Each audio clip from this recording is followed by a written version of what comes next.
Former Governor Ayodele Fayose of Ekiti State says the powerful cabal in the presidency is planning to give All Progressive Congress leader Bola Tinubu the MKO Abiola treatment at the presidential primary of the APC. Hello and welcome back to Newsroom Nigeria. This is where we give you hot, fresh, and sizzling news all day long.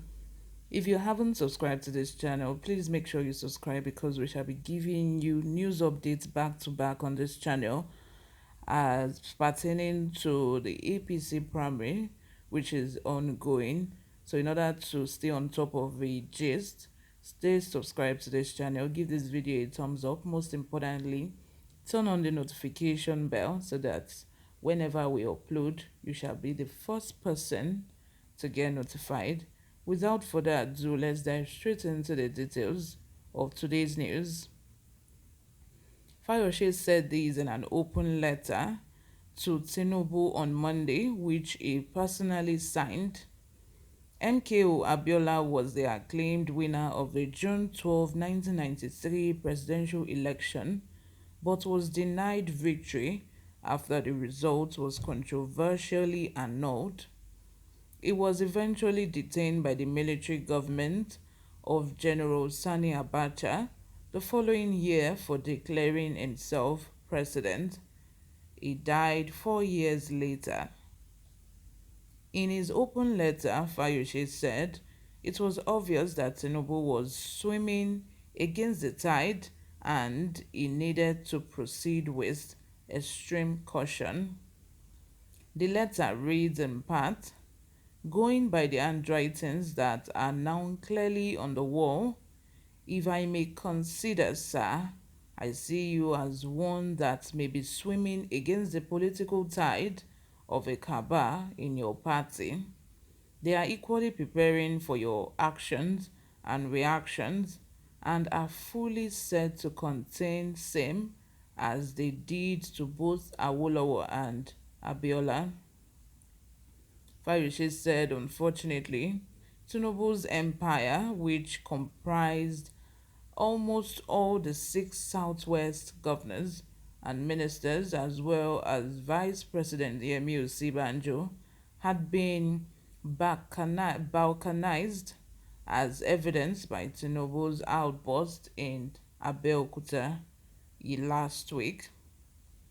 The ex-governor added that the responses to the Abeokuta outburst by some of Tinubu's allies in the north and south were clearly something to worry about.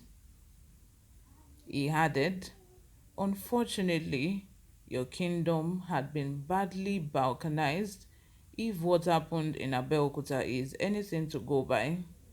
The book of Proverbs 22 verse 3 reads, "Sensible people will see trouble coming and avoid it, but unthinkable people will walk into it." You know what's funny about this open letter is the scripture, the scripture that he quoted in the last paragraph of the open letter. It's so funny. This man he is a self-acclaimed man of God and was once Ekiti State Governor. Fayose is a very stubborn person, and we all know that. Very stubborn and blunt as well. We all know that. Um, Anyone who have been following the news recently would know that it seemed like the tide is now turning against Tinubu from every indication of what we have seen so far. And I think which that is what brought about this open letter that Fayose is writing to Tinubu. First of all, what we saw, it was like everything was going well just before the outburst Tinubu had, and that outburst, that video which was all around Instagram, all around social media, of him saying that he was the reason why Buhari became the president. If you haven't seen that video, I have a video up on my channel, so search for the video. You see the video like the last 10. The video is there, so go and update yourself on that.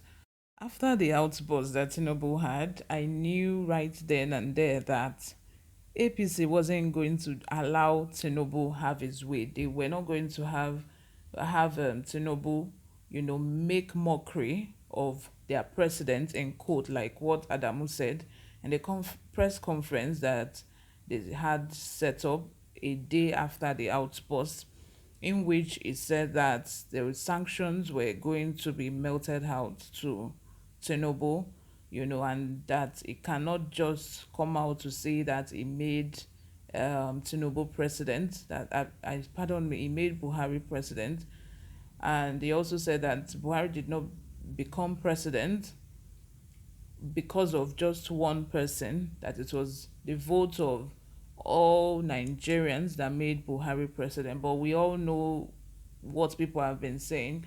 Even before Tinubu came out to say all those things, there have been speculations, there have been rumors saying that it was because of Tinubu, that Tinubu was like the main sponsor of Buhari. So him coming out to say that just confirmed everything, and people have been saying it all along. It's not going to change anything. So after then, Adamu also came out to announce Lawan as the consensus candidate, which was really unexpected. Nobody was expecting it because it came right after when all northern governors have decided to give the candidacy to a southern person, to a southern aspirant, whether west or east. But they felt it is right to give it to a southern governor because they knew that they've done 8 years. And before Buhari, there was Yaradua, although he didn't complete his tenure, but they've had their own chances, and they felt that a southerner should go next.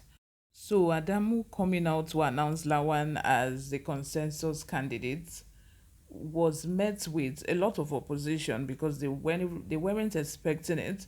In fact, I actually thought that Tinubu will be the name that will be announced as a consensus candidate, but it was surprising and shocking to everyone, especially after the outburst, which made people to start thinking that these people are very ready to sabotage Tinubu's aspiration as the next president of Nigeria. We don't know the outcome of the primary yet. We don't know what is going to happen in the next like few hours, but I bet you we are in for a lot of surprises. In order to stay tuned and to get latest gist on the ongoing presidential APC primaries, go ahead and click on the subscribe button if you are not yet subscribed.